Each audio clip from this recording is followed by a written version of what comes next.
dipersembahkan oleh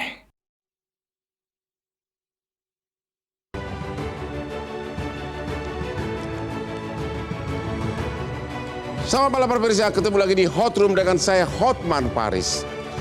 Setiap pagi Hotman bangun, yang pertama saya baca adalah pengaduan dari masyarakat.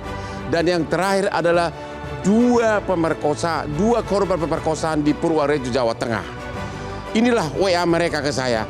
Tanggal 10 saya diperkosa oleh pelaku nomor 6. Tanggal 12 saya diperkosa oleh pelaku nomor 7. Tanggal 15 saya diperkosa oleh 3 orang. Tanggal 16 saya diperkosa oleh pelaku nomor 9. 1 tahun penuh diperkosa sampai melahirkan 2 cewek di bawah umur. Dan ini sudah terjadi di mana-mana. Terjadi di mana-mana yang datang ke Hotman 911. Pertanyaan, apakah dengan kabinet yang baru merah putih dari Prabowo hal ini dapat dicegah? Apakah masih perlu no viral, no justice? Para pemirsa, inilah Hot Room, penguatan hukum di kabinet merah putih.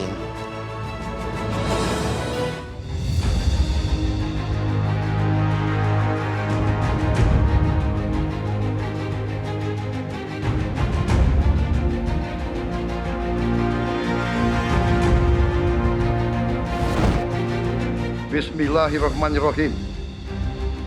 Demi Allah, saya bersumpah akan memenuhi kewajiban Presiden Republik Indonesia dengan sebaik-baiknya dan seadil-adilnya, memegang teguh Undang-Undang Dasar dan menjalankan segala undang-undang dan peraturannya dengan selurus-lurusnya, serta berbakti kepada nusa dan bangsa. Tongkat estafet kepemimpinan negeri sudah berpindah. Kini, amanat rakyat berada di atas pundak Prabowo Subianto dan Gibran Rakabuming Raka. Banyak asa dan harapan dari para rakyat. Salah satunya adalah kemajuan dan pembenahan hukum di Indonesia. Hampir setiap hari terdengar pemberitaan hukum yang tidak memihak kepada rakyat. Seakan hukum tajam ke bawah dan tumpul ke atas.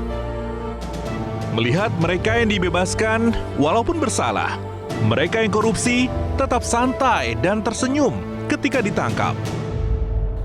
Perempuan, laki-laki, dan anak yang terus menjadi korban kejahatan fisik dan seksual manusia-manusia tidak bermoral. Bahkan usia anak yang kini juga menjadi pelaku tanpa ada keadilan untuk korban. Banyak pembenahan yang harus dilakukan. Jangan sampai slogan no viral, no justice masih bergema di pemerintahan saat ini.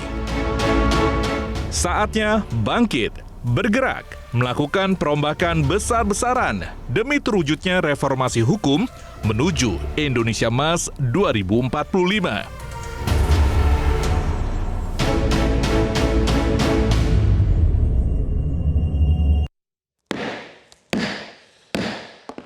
No viral, no justice. Setiap subuh itulah yang saya lakukan tiap pagi, membuka WA dan DM dari para korban di seluruh Indonesia. Dan saya sambil membuka keluhan-keluhan di Hotman 911, yang mendampingi saya adalah kopi luwak hitam premium. Kopi luwak hitam premium adalah kopi kesayangan Hotman. Walaupun sudah berumur tapi amnesia berhasil dicegah. Saya sudah bicara dengan banyak keluarga korban amnesia. Ternyata kopi adalah salah satu cara untuk mencegah lupa ingatan atau amnesia. Inilah dia kopi luwak hitam premium. Kesukaannya Hotman Paris, makanya tetap segar dan ganteng.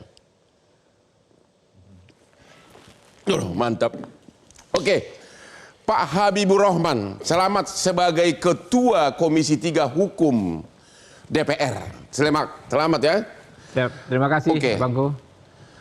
dengan kabinet yang baru ini, apa menurut Anda yang harus diprioritaskan program bidang penegakan hukum sehingga no viral, no justice tidak selalu bergema? Ya, sebagaimana disampaikan oleh Pak Prabowo baik semasa kampanye atau di event-event pidato di partai politik beberapa waktu yang lalu, bahwa yang paling penting adalah soal penegakan hukum ini ketegasan, ya, akselerasi, ya, percepatan reformasi penegakan hukum itu memang tergantung dengan aparatnya. Ya. Aparat itu tergantung lagi kepada para pimpinannya. Nah, pimpinan itulah yang akan nanti terus memacu kerja seluruh jajaran di instansinya dengan memberikan contoh. Ya. Pak Hotman misalnya, kita melihat apa yang dilakukan, ya, oleh Pak Prabowo langsung, ya, mengeksekusi sebuah kebijakan. Beberapa waktu yang lalu ada ada sekelompok hakim datang ke kami, ya, ke Komisi 3, ke DPR RI, Komisi 3 belum ada kemarin, mengadukan nasibnya. Padahal mereka adalah penentu keadilan tetapi hidup dengan tidak sejahtera, ya kan, ya. Pak Prabowo nggak banyak nggak banyak waktu lagi, ya kan, nggak banyak basa-basi. Ya. Menelpon Pak Dasko yang saat itu memimpin persidangan, ya. Memastikan peningkatan kesejahteraan hakim secara signifikan. Ya. Dan langsung dieksekusi baru saja 2 hari yang lalu mungkin, ya. Atau ini PP-nya sudah terbit. Berapa gaji hakim sekarang? Peningkatan yang sangat signifikan. Pak Azmi berapa tadi? 20-an, Bang. Untuk tingkat pertama sekarang. 30 juta sekarang. Waduh. Meningkat berapa, ya? Berapa persen? Sangat-sangat signifikan, signifikan, ya. 60-70%. Waduh, selama untuk para hakim sudah naik gaji nih, ya. 60-70%. Ya. Itu salah satu contoh konkret, ya. Pak Prabowo waktu itu kan baru presiden elek, baru pertama udah langsung hakim dapat. Belum, ya. Nah, begitu juga dalam respon ketidakadilan yang dikeluhkan masyarakat. Ya. Keadilan itu kan bisa muncul dari mana-mana, Pak Hotman, termasuk dari Hotman 911. Ya. Misalnya. Kita nggak bisa mengabaikan yang seperti itu. Ya. Nah, karena itu kita juga justru harus belajar pada sosok seperti Pak Hotman ini, ya kan, ya, pada mekanisme kerjanya yang nggak birokratis. Ya. Pak Hotman kan cukup membuka handphone, satu handphone saja, satu gadget, ya kan, bisa merespon. Lalu Pak Hotman ngomong ke media, ngomong dengan media sosialnya, mendapatkan atensi. Begitu juga yang bisa kami lakukan dengan memanfaatkan lembaga-lembaga negara yang ada. Saya di Komisi 3, alhamdulillah sudah mentauladani, sudah mengikuti apa yang dilakukan Pak Hotman. Ya. Saya kan wakil pimpinan, wakil ketua. Ya, sebelumnya, ya, sudah menjabat wakil ketua. Kita sudah beberapa kali menerima masyarakat yang mengadukan ketidakadilan, terutama yang tadi kasus Ronald Tanur. Ya. Yang hari ini 3 hakim yang ditangkap. Itu produk dari proses di DPR juga, karena kami menerima korban, keluarga korban. Ya. Lalu kami membuat putusan, ya, yang meminta kepada KY untuk memecat 3 hakim tersebut. Ya. Meminta kepada jaksa untuk melakukan kasasi, dan meminta kepada penegak hukum, jaksa KPK, untuk menyelidiki dugaan adanya kickback. Ya, katanya kan? Begitu ketangkap, Jaksa Agung telepon Anda pagi-pagi, subuh-subuh. Bukan, jam 6 sore tadi barusan. Oh, barusan. 3 jam yang lalu, ya, Pak Jaksa Agung, Pak Burhan, menelpon saya, lapor Pak Ketua Komisi yang di Surabaya sudah kami amankan. Yang mana? Yang Ronald Tanur. Nah, jadi ternyata kalau kita belajar dari Bang Hotman ini, sebetulnya nggak terlalu rumit, ya, dengan action. Ini yang action yang sederhana, dengan perlengkapan yang sederhana, kita bisa melakukan banyak hal. Nah, itu yang harusnya banyak dilakukan. Jadi Pak Prabowo ini harusnya kita ini, ya, memberikan banyak terobosan-terobosan. Soal hakim terobosan. Soal Afif Maulana, Mbak, kemarin datang ke kami juga, ya kan, ya. Ya. Tadinya ngotot tidak perlu ada ekshumasi, langsung ekshumasi, ya kan, ya. Walaupun belum selesai sepenuhnya yang menjadi demand, ya, tetap ini. Tapi sudah ada kemajuan yang signifikan. Kemarin Pak Hotman Ada seorang tahanan yang meninggal di tahanan Polda Sulawesi Tengah, Kota Palu, Polresta Palu. Dikatakan waktu itu tidak ada kekerasan, tapi setelah RDPU kita panggil Kapoldanya, Kapolresnya, kemudian Kabid Propam ya kalau di situ, mereka kerja dengan supervisi kita, dengan endorse dari kita, ternyata bisa dibongkar. Berarti ternyata meninggal karena disiksa gitu. Action yang perlu. Yang penting action saja. Segera. Oke, Pak Erasmus Napitupulu. Ya, Bang. Apa pandangan Anda terhadap susunan kabinet yang baru? Apakah penguatan hukum akan semakin nyata atau gimana? Atau masih pesimis? Ada bagian yang menarik sebenarnya, Bang. Ya. Jadi misalnya Kumham dibagi 3. Kumham dibagi 3. Kemenko Polhukam kemudian dipecat, tapi Menko Pak Yusril misalnya pada dasarnya hanya mengurusi urusan Kumham. Ya. Karena kejaksaan kepolisian ditaruh di bawah Kementerian Politik. Ya. Dan Kementerian Politik ya. Ya. Ditaruh di Kementerian Politik. Nah, isunya kan begini. Kalau ini kemudian mengikuti DPR sebenarnya mengikuti kabinet ya Bang ya. Makanya Komisi 13 bicara regulasi, Bang Habib sekarang di Komisi 3 bicara penegakan hukum. Ya. Gitu. Nah, ini dua sisi yang sebetulnya harusnya satu kesatuan Bang. Regulasi dan penegakan hukum itu nggak bisa dipisah. Saya kasih contoh misalnya, Abang no viral no justice. Kenapa banyak orang pergi ke Bang Otto, ke Bang Hotman, lalu ke Bang Habib gitu ya, untuk melaporkan kasusnya segala macam? Karena polisi kita overwhelmed. Kepolisian kita banyak sekali tugasnya. Kenapa? Kebanyakan kasus kita datang narkotika, Bang. 70% kasus kita narkotika, 2 dari 3 kasus yang ditangani kepolisian kita, itu kasus narkotika. Ya. Dalam jumlah yang sebesar itu, bagaimana kemudian dia bisa fokus di banyak kasus. Nah, kasus narkotika itu masalahnya di mana, Bang? Di Undang-Undang Narkotika. Nah, Bang Habib dulu waktu di periode yang lalu, Komisi 3 DPR sudah merespon, sudah meminta misalnya pemerintah merevisi RUU ya Bang ya, karena dianggap tidak bisa menyelesaikan. Jadi kaitannya ke pembagian Menko ini apa nih? Kaitannya ke pembagian Menko adalah ada bagian yang mana memang ini harus dijawab oleh pemerintah. Bagaimana memastikan supaya koordinasi ini bukannya lepas. Jadi Menko Politik sama Menko Hukum dipisah itu Anda tidak setuju? Bagi saya agak sedikit riskan nantinya Bang. Karena regulasi dan penegakan jadinya pisah. Tapi kan kita belum lihat ya Bang ya. Kita kan harus lihat dulu berapa hari ke depan. Ada 100 hari misalnya target ke depan. Yusril bidang regulasi, penegakan hukum Pak Budi Gunawan. Pak Budi Gunawan. Jadi kalau misalnya tadi Bang, undang-undang narkotikanya nggak beres, penegakan hukumnya akan tetap begitu. Harusnya satu kesatuan begitu. Overcrowding Bang, misalnya overcrowding lapas kita, 80% kasus narkotika. Penegakan hukum tidak akan bisa selesai kalau aparat penegak hukumnya disuruh mengejar para pengguna narkotika. Nah polisi akan bilang ya, saya nggak bisa Pak nggak ngejar pengguna narkotika yang gramasinya kecil-kecil di bawah 1 gram. Abang tahu itu. Kalau misalnya undang-undangnya masih memberikan syarat. Dengan kabinet baru ini kira-kira apa? No viral no justice masih berlaku, masih tetap Hotman dibangunin oleh para korban tiap subuh atau gimana? Saya prediksi akan seperti itu, tapi tadi Bang Habib memberikan jaminan sedikit ya bahwa actionnya akan cepat, kan begitu ya Bang ya? Actionnya akan cepat. Actionnya akan cepat, tapi saya rasa tidak bisa Pak Prabowo bertumpu terus dengan action. Pak Prabowo harus bangun sistem yang tepat. Sistem itu dimulai dari mana?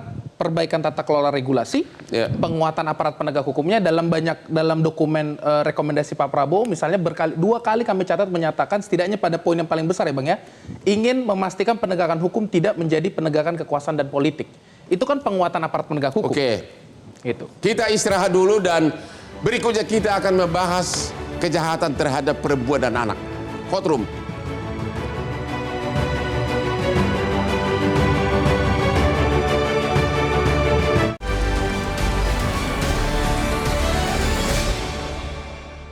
Dipersembahkan oleh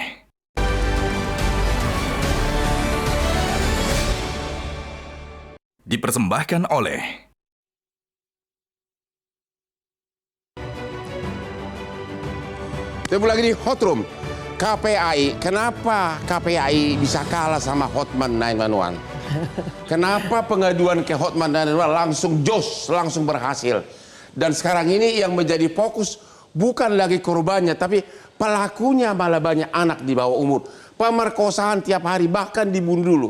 Apa peranan dari KPAI nanti di era kabinet Ya. Merah putih ini. Makasih Bang Hotman. Ini kami menyampaikan di forum ini, KPAI itu menerima pengaduan. Jadi bukan hanya di tag dan lain sebagainya, tapi ada pengaduan yang tertulis, register, dan itu kami tindak lanjuti. Kami punya SOP. Tapi nggak pernah viral, Bu. Loh.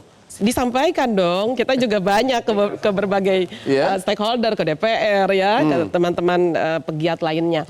Yang kita berikan masukan tentu untuk anak dan perempuan ya, terutama anak, itu masih laporan ke kami sangat tinggi. Sangat tinggi? Sangat tinggi. Dan pelakunya anak di bawah umur tinggi? Dia masuk dalam salah satu tertinggi dari 10 kasus yang kami terima setiap tahun. Salah satu tertinggi pelaku pemerkosa anak di bawah umur? Iya, disebut anak berkonflik hukum dan tidak hanya anak pemerkosa, tentu ada di situ yang memiliki sajam, mereka yang melakukan pornografi ya, mereka juga terkait misalnya yang membunuh juga kemarin itu masuk di kami. Jadi ini salah satu saja dari angka tertinggi kami adalah anak-anak korban pengasuhan dan keluarga alternatif. Mereka yang menjadi akses buruk ya atas perceraian misalnya, lalu perebutan kuasa asuh dan lain sebagainya. Yang kedua betul anak korban kejahatan seksual. Ini yang terus teradukan ke kami sehingga yang menjadi perhatian bukan hanya persetubuhan tapi pencabulan. Dan ironisnya para pelaku ini adalah orang yang dikenal oleh anak. Persentase tertinggi adalah dari keluarga.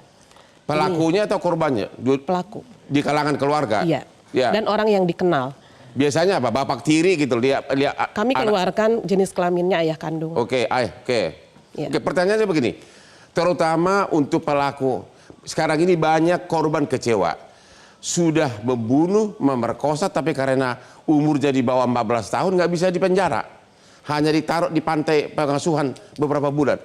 KPAI apakah berperan agar segera mengusulkan undang-undang itu dirubah? Karena kemajuan teknologi, umur 10 tahun sudah dewasa, sudah mengerti seluk-beluk seks. Ya ini yang harus diluruskan. Anak tidak boleh menanggung hasil pidana yang kemudian memperlakukan dia harus dipenjara. Karena kalau dia memerkosa, dia udah dewasa. Problemnya kita menemukan bahwa bukan satu-satu tujuan dia melanggar hukum melakukan tindakan itu.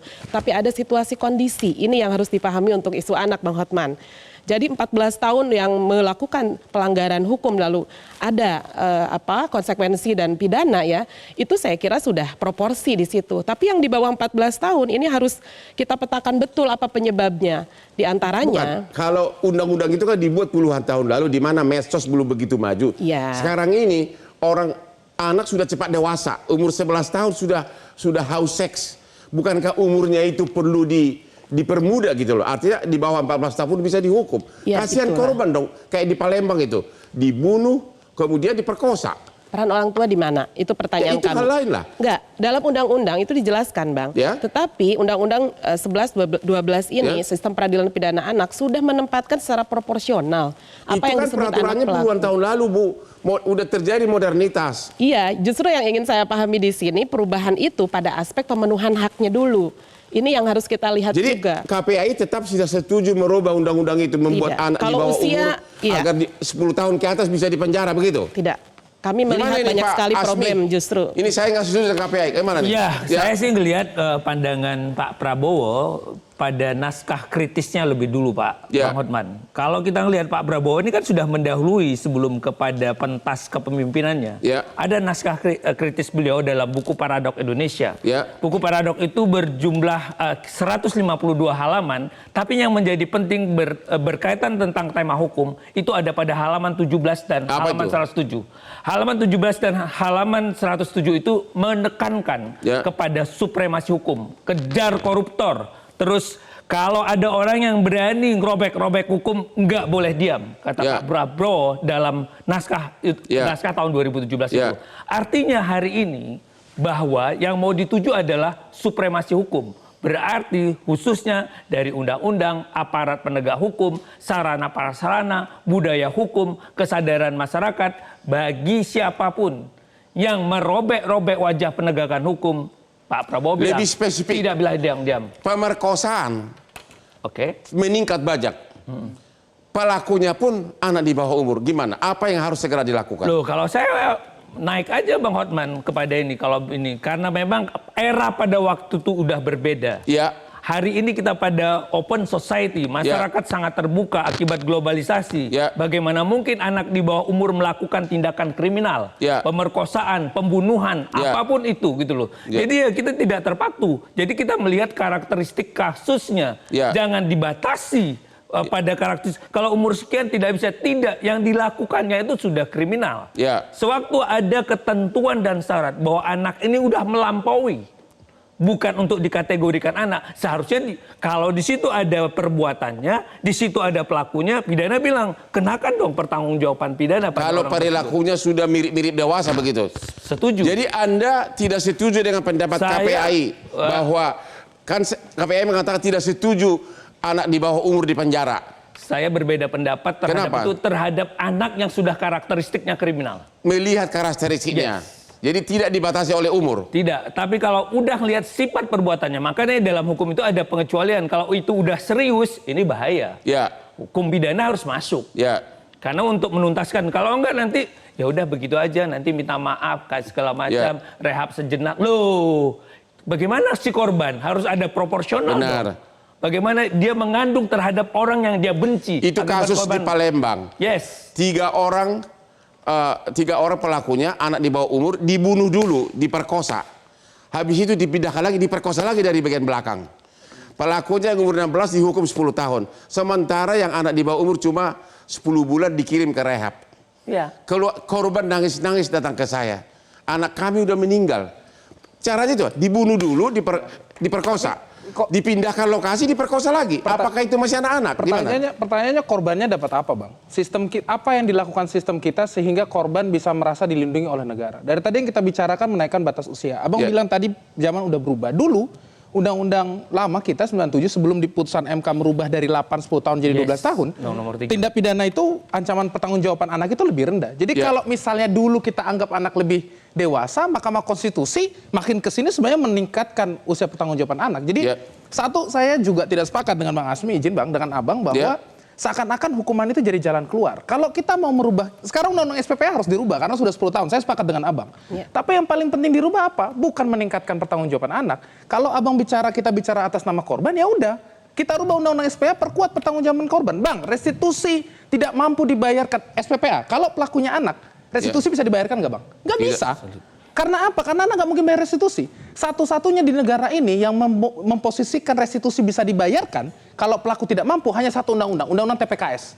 Yang masukin saat itu ya salah satunya dari DPR. Jadi Anda setuju anak yang sudah karakteristiknya sudah sangat dewasa dalam pengertian seks, membunuh, memerkosa hanya gara-gara dia umur 13 tahun tidak boleh dihukum. Bang Hotman, yang saat ini jahat itu sebetulnya anak-anak kita atau dunia kita memang jadi jahat. Yang jadi jahat sekarang anak-anak atau dunia memang tambah jahat. Semuanya. Kalau semuanya jahat, Bang, Pak Jokowi kan bilang revolusi mental. Di Cina korupsi berkurang gara-gara pelakunya dikubur hidup-hidup. Kita istirahat dulu sesudah yang berikut ini. Jadi koruptor udah gede. Gimana lain banget nih.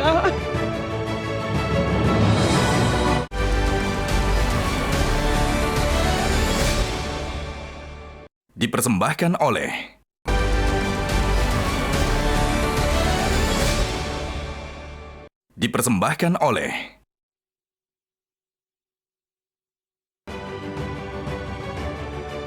Ketemu lagi di Hot Room. Saya ingatkan kepada para menteri kabinet merah putih, contohlah Hotman, selalu minum kopi luwak hitam premium, membuat semangat tetap kerja. Saya yakin Anda akan kerja sukses dan semangat kalau seperti Hotman minum kopi luwak hitam premium selama bekerja. Salam untuk klien saya Prabowo.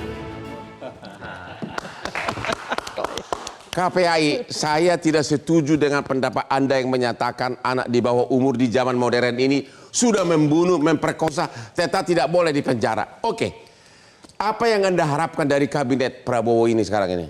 Ya, law enforcement harus tetap berjalan dong. Kayak apa? Korbannya gimana bisa berjalan? Sekali. Anak di bawah umur memperkosa, dikirim ke rehab, dikasih vitamin C malah. Ya, itu salah satu elemen kita mengakui adanya data anak berkonflik hukum. Ya. Tetapi harus dilihat anak-anak korban ini. Anak korban itu kalau anak ibu yang diperkosa bagaimana? Dia injustice, Bang. Dia banyak hambatan di dalam penegakan hukum. Ya. Ya, dia juga di line services, dia banyak hambatan dalam layanan.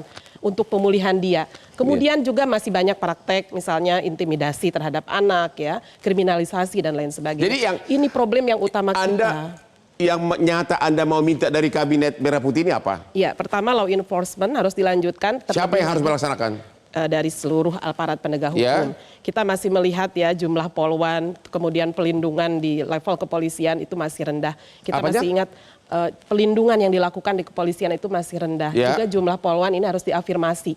Karena kalau kasus-kasus perempuan dan anak itu sangat lekat dengan pelindungan. Kita bisa bayangkan begitu ada KDRT, bapaknya masih mengakses anak, dibunuhlah 4 anak, masih ingat di Jakarta. Ini menjadi contoh konkret bahwa harus terintegrasi antara penegakan hukum, pelindungannya, kemudian sidik-lidik juga memiliki perspektif terhadap pelindungan anak. Saya setuju tadi bahwa undang-undang SPPA ini perlu ada revisi karena salah satunya restitusi, bagaimana kita memberikan ganti kerugian ya dari materi korban dari pelaku itu memang belum bersifat wajib di dalamnya. Ini salah satu poin penting yang seharusnya justru mendapat perhatian dari Kabinet Merah Putih ini. Gimana nih Pak? Komisi 3, Ketua Komisi 3. Pemerkosaan dan pemerkosaan terhadap wanita dan juga pelakunya ada di bawah umur, apa sudah tiap hari orang minta ke DPR teriak-teriak.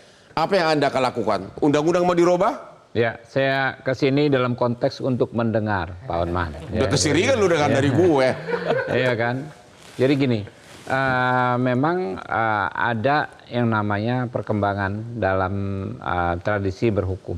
Yang tadinya hukum sebagai alat untuk membuat jera saja, menjadi sekarang ada restoratif justice, ada keadilan restitusi dan lain sebagainya. Tapi bukan berarti ya konsep lama kita bisa abaikan begitu saja. Hukum sebagai satu membuat orang jera, untuk membuat orang jera dan memberikan keadilan kepada korban. Menurut saya itu secara realitas tetap ada. Jadi ada yang nggak kira-kira usulan konkret agar ini pemerkosaan di mana-mana terjadi? Ya karena itulah saya hadir di berbagai forum seperti ini justru untuk menyerap usulan-usulan tersebut. Ya, yang nanti akan kita bahas ya dalam program-program legislasi kita. Ya. Jadi saya orang yang tidak pernah berpikir ekstrim to ekstrim, Pak Hotman. Bahwa sekarang sudah modelnya restoratif justice, semuanya selesai dengan restoratif justice. Padahal masyarakat kita nggak seperti itu, dunia kita juga nggak seperti itu. Ya, konsep bahwa hukum harus menjadi alat penjara, alat pembalasan dendam sekalipun, itu masih hidup di masyarakat kita. Nggak bisa kita abaikan begitu saja. Terima kasih, Pak Erasmus. Coba fokus dulu kepada Kabinet Merah Putih. Lupakan dulu narkoba. Ya. Jadi apa yang Anda harapkan dari Kabinet Merah Putih ini dengan menteri yang begitu banyak? Kalau saya jalankan aja, kalau kita mau bicara bahwa ini Kabinet Pak Prabowo, ya jalankan saja tadi yang disampaikan Bang Asmi misalnya soal fokusnya Pak Prabowo gitu ya. Yang kedua adalah kan ini keberlanjutan, kita harus sepakat. Pak Jokowi itu kan sebetulnya sudah punya beberapa catatan tentang evaluasi dari program-program sebelumnya, Bang. Jadi kalau mau lanjut, saya kemarin ditanya 100 hari itu bagaimana? Bagi saya yang paling penting itu perencanaan nomor 1, perencanaan dan evaluasi. Jadi apa yang kita akan bayangkan dari kabinet yang akan datang ini? Penegakan hukum ya, Bang ya? Penegakan yang hukum. Yang pertama adalah perencanaan evaluasi. Tadi Bang Habib udah bilang RJ itu nggak menghapuskan penjeraan gitu ya. Sepakat.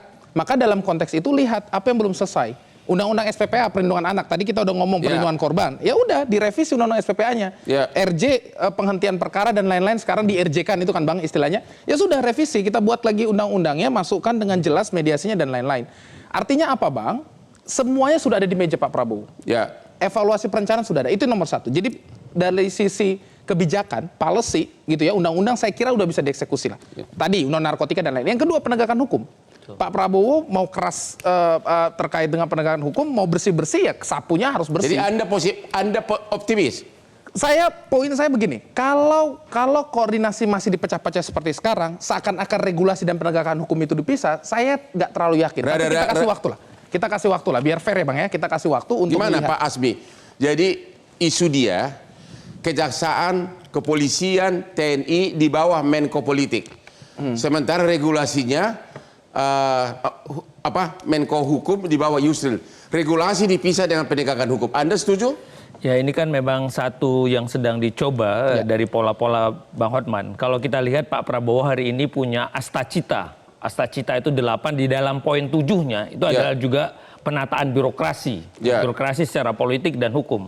Makanya kita lihat apakah nanti ini katakanlah mix ataukah berbenturan, akan kita bisa tahu nih 100 hari. Misalnya apakah masih ada kementerian yang belum ada kantor, belum ada staf. Kan ini kan harus ada sarana prasarananya. Jadi hari ini pasti masih konsolidasi di dalam kan secara organisasi gitu loh, secara kelembagaannya. Tapi soal pertanyaan, regulasi Menko-nya Yusril dipisah dengan Menko Penegakan Hukum, Menko-nya Pak Budi Gunawan. Anda setuju regulasi sama penegak hukum dipisah? Ini yang nanti akan menjadi satu kontra kan gitu loh. Seharusnya kan dia semakin didekatkan satu rangkaian tindakan yang bisa pukul rata tadi gitu kan, untuk sekali pukul jadi benar-benar dapat rapi dan tertata. Tapi kalau ini lagi nanti akan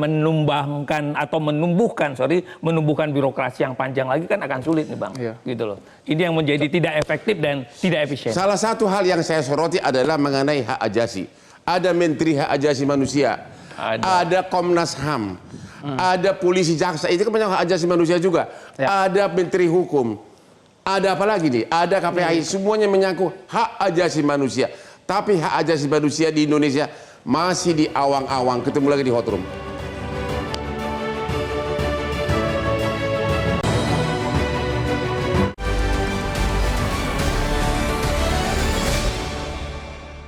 Dipersembahkan oleh Ketemu lagi di Hot Room. Kepada para narasumber, tolong dikasih usulan nyata apa penguatan hukum di Kabinet Merah Putih ini. Coba secara singkat dari Anda apa? Penguatan hukum apa yang harus diperhatikan? Ya, yang paling penting disampaikan oleh Pak Prabowo ya. Satu, bagaimana memastikan hukum tidak tumpul ke bawah, tajam ke Anda yakin bawah. itu bakal terlaksana? Ya, saya yakin ya. Dan memang itu sudah kita tunjukkan mulai sejak awal Pak Prabowo dilantik. No viral, no justice akan terus kita laksanakan? No viral, no justice menurut saya bukan sesuatu yang negatif ya. Kalau sudah viral memang harus ada justice. Tetapi di luar itu memang keadaan harus hadir di mana-mana. Ya, di setiap kasus perkara yang ada gitu loh. Jadi kita juga jangan sampai menganggap no viral, no justice itu sebagai sesuatu yang negatif begitu saja, Pak Hotman. Yang viral memang harus ada Jadi Hotman 911 akan terus berkibar? Kita berharap demikian, karena keadilan itu memang bisa bersumber dari mana saja. Partisipasi masyarakat justru itu sesuatu yang paling penting. Partisipasi masyarakat penting, itu yang Bapak harap. Oke, KPAI, apa usulan apa di penguatan kabinet di bidang hukum apa?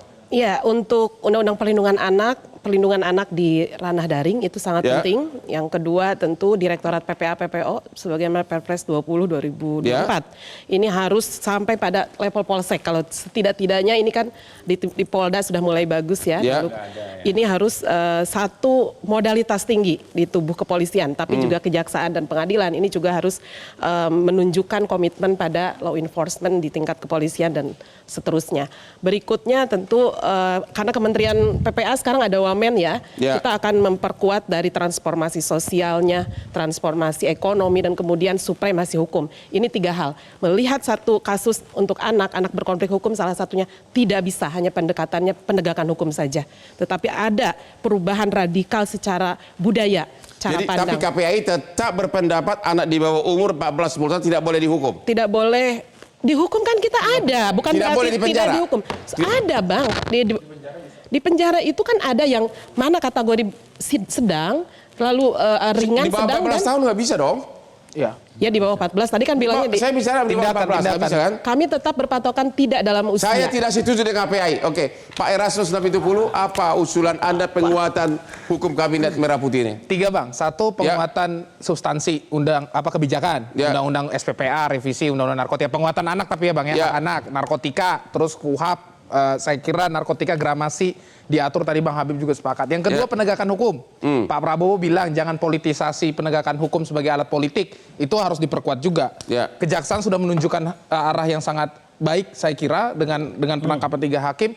Polisinya harus sangat dibenahi, kanjuruhan 135 orang pelaku lapangan belum ada yang diproses Bang. Berarti 2 penegakan hukum. Ketiga tadi Abang bilang partisipasi publik.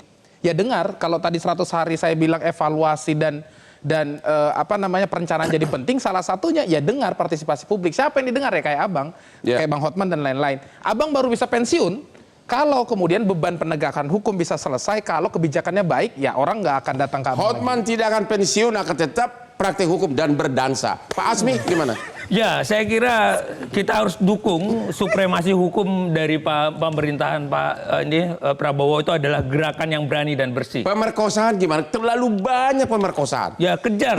Perlu nggak hukuman pemerkosaan itu diperberat? Oh ya, harus dikejar. Karena siapapun yang merobek-robek wajah hukum itu, apalagi itu adalah tindakan yang serius, kejahatan yang serius, ya harus dilakukan pertanggungjawaban. KUHAP udah siap nggak? 2025 ya? 2026. Udah siap. Jadi ini juga PR kepada KUHAP, terus janji perampasan aset juga harus diselesaikan. Terus memang yang paling penting lagi janji Pak Prabowo adalah ingin mengembalikan pasal 33 Undang-Undang Dasar 1945 supaya dijalankan sepenuh hati, supaya negara ini punya tabungan untuk bisa membangun sendiri. Ini yang kita tagih dari penegakan supremasi hukum di pemerintahannya Pak Prabowo. Ya. Pemerkosa bukan? Pemerkosa tetap, karena itu Anda setuju umur 14 tahun ke bawah bisa dipenjara? Saya setuju Bang Hotman. Karena karakteristiknya, karena kelakuannya sudah seperti dewasa di era modern begini. Tidak ada untuk itu. Karena berbeda keadaannya sekarang dengan yang dulu. Ya? Gitu loh. Jadi masyarakat sekarang gara-gara keadaan, terlepas apapun alasannya, tapi yang kita tidak suka adalah perbuatannya. Gitu loh. Tidak suka itu adalah perbuatannya. Iya. Soal anak ini. Satu lagi forum. Ada forum lagi, Bang. Karena tetap dunianya yang berubah, teknologinya yang semakin tinggi, dan tingkat percepatan kita merespon dunia yang berubah ini. Nggak bisa hanya satu-satunya penegakan hukum. Sekarang ini ada berapa ribu kasus pemerkosaan yang Anda tahu? 14.500 dari 14.500 dari 3 tahun terakhir, itu angka tertinggi adalah anak korban keluarga dan pengasuhan alternatif. 14.000? 14.500 3 tahun terakhir. Yang kedua, Bang, itu adalah kejahatan seksual. Salah satunya yang disebut tadi pencabulan, persetubuhan dan lain sebagainya. Tetapi itu tidak banyak prosentasenya dilakukan itu oleh orang dewasa terhadap anak, bukan anak terhadap anak. Ini memang ia mewarnai, kami mengakui tentu. Gua nggak mau dengerin lagi. 14.500 kita akhiri aja deh. Kita akhiri aja diskusi kita ini. Hukuman pemerkosaan 14.000. Bukan anaknya yang salah. Iya. Hampir tiap hari ada pengaduan ke Hotman tentang pemerkosaan, pembunuhan. Jadi kita sangat mengharap agar Kabinet Merah Putih ini benar-benar bekerja sesuai dengan tadi dibilang oleh Bapak Komisi 3 yang baru ketuanya. Action yang perlu. No viral, no justice masih tetap dipertahankan. Demikianlah akhir dari diskusi kita malam ini. Jangan lupa menonton Hot Room setiap hari Rabu jam 9 dengan hostnya yang jam terbang tinggi. Selamat malam.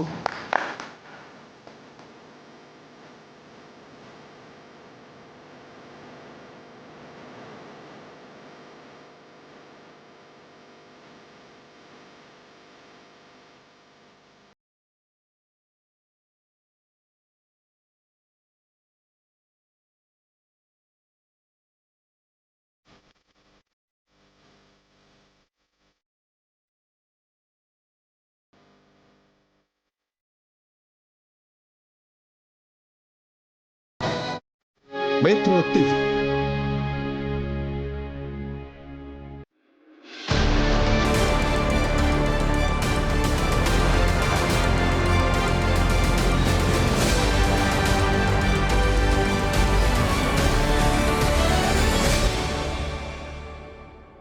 Dipersembahkan oleh Jelajahi cara baru mendapatkan informasi. Download Metro TV Extend sekarang.